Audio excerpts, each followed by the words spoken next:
foråret 1926, præcis for 100 år siden, kommer her en beretning om livet på landet, vores naboland, Sverige.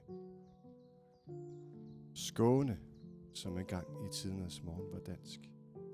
Ja, det kan være svært at forstå, men dengang var Skåne, Halland og Blekinge dansk. Indtil for cirka 400 år siden, da Sverige generobrede dem. I dag går grænsen ved vandet i Øresund.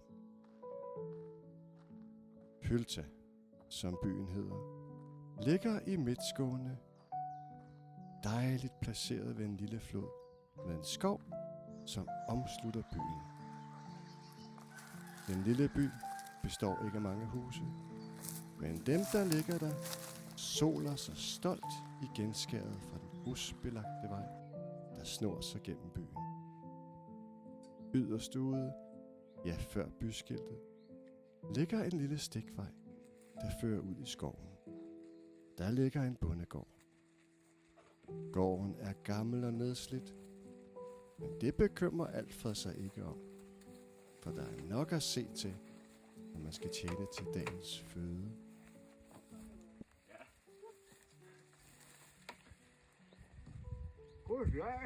Goddag, Alfred. Det var dejligt at se dig. Jeg er jo byrådsformand her, og vi overdrager denne her dejlige bondegård til dem. Og med kan jeg se, de har deres hustru, og deres hustru, ja, og kalen, og stuen. Nu skal du bare se. Værsgo, Alfred. Den er til dig, og gården er også. Så jeg skal videre. Jeg skal videre, du. Hej, hej. Hej, hej.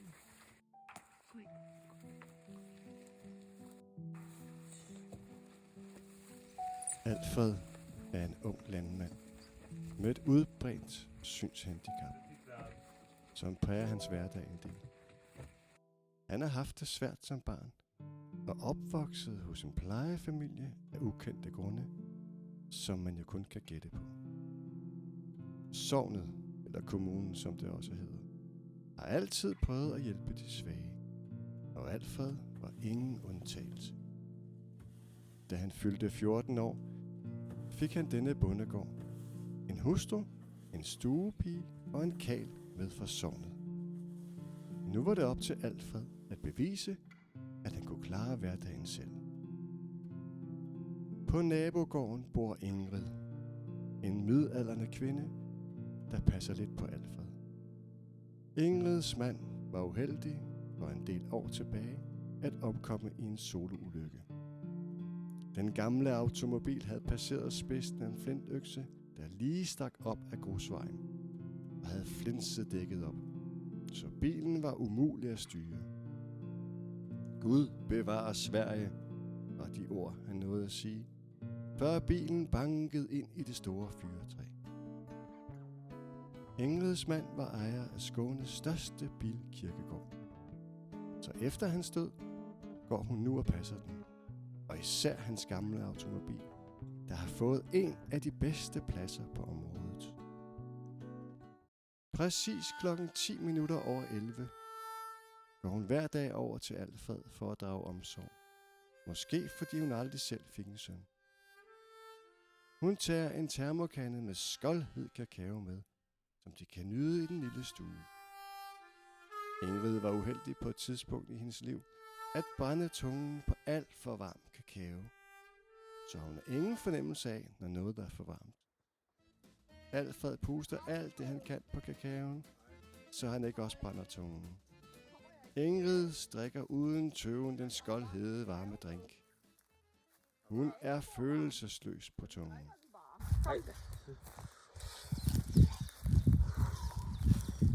Jamen, Alfred.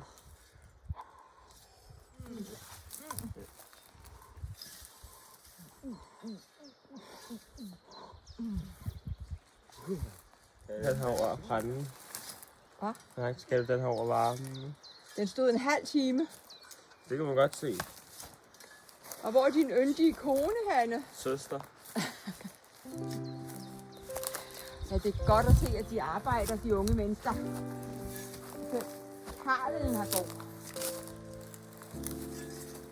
Altså, da min husbond stadigvæk levede, der havde vi også, men vi havde 2 karle og 2 piger i huset, så du må spare sammen, Ja.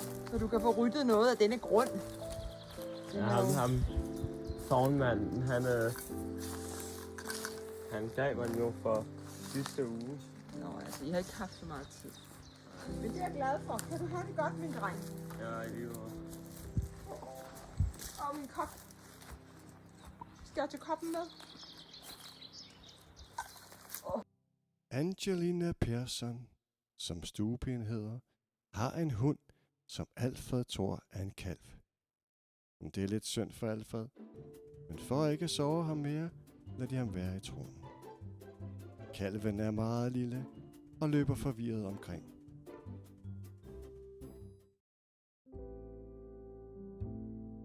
Foråret sviger, og solen kigger frem, og folden skal passes. Den store le skal i gang, og Kalen og Alfred skændes om, hvem der skal føre leen. Her kommer Kalens fysik ham til gode, at han slår Alfred til jorden. Så er det tid til at le, Kale. Det skal jeg nok gøre. Jeg vil. Kan du tro nej?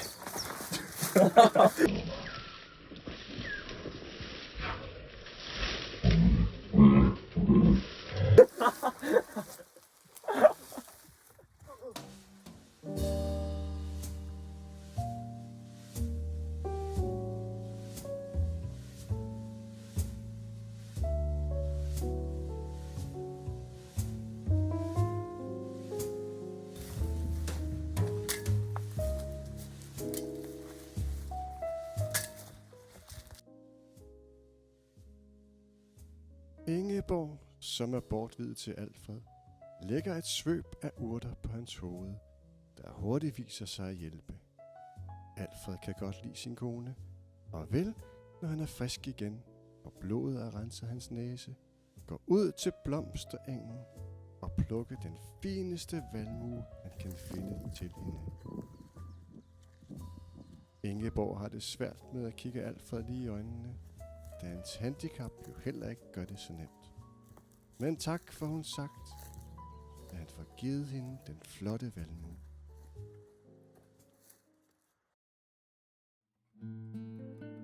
Stuepigen laver en dejlig suppe, og de går alle mætte og vel tilpas til ro i deres halmsenge. Kalven deler seng med Angelina og Kalen, så de må ligge lidt på kanten, for de alle kan være der. Nattehimlen bliver sort, og stjernerne kigger frem. Alfred drømmer om at blive stærk, så han ikke skal have blodtud igen, næste gang bolden skal ordnes. Foråret 1926 bød ikke på det helt store. Faktisk lidt kedeligt, og sådan var det for de fleste bønder i området. Men så dagen før det blev sommer, skete der noget uventet. En orkan ramte Skåne med fuld styrke, og det ellers så smukke hønsehus blev i 2 revet. Hønsene slap ud og kastede med vinden flere kilometer væk, end Alfred kunne tælle til. Efter stormen havde lagt sig, skinnede solen i 21 dage i træk. Sikke en start på sommeren. Stuepigen Angelina og Kalen gik ofte tur med kalven. De var ligesom smeltet sammen som en person.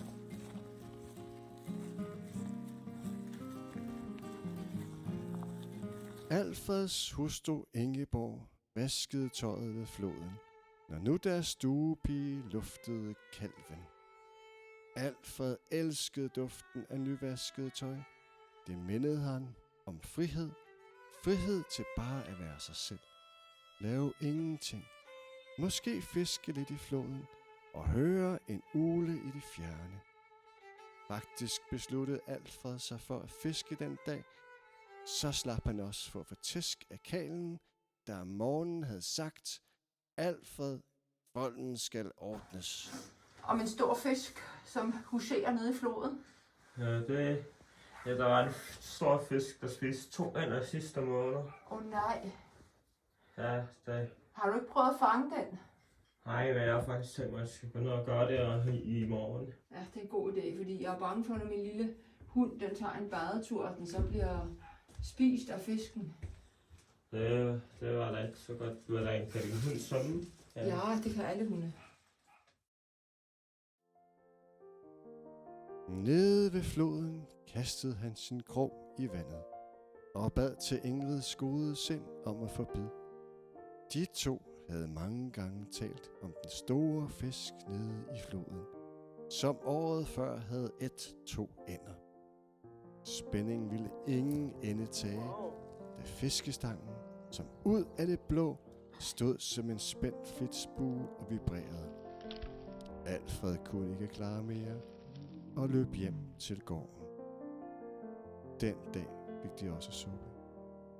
Alfred drømte om natten om den store fisk, den store fangst, og alle de skulderklap, han ville modtage af sognet. Han svedte helt vildt den nat.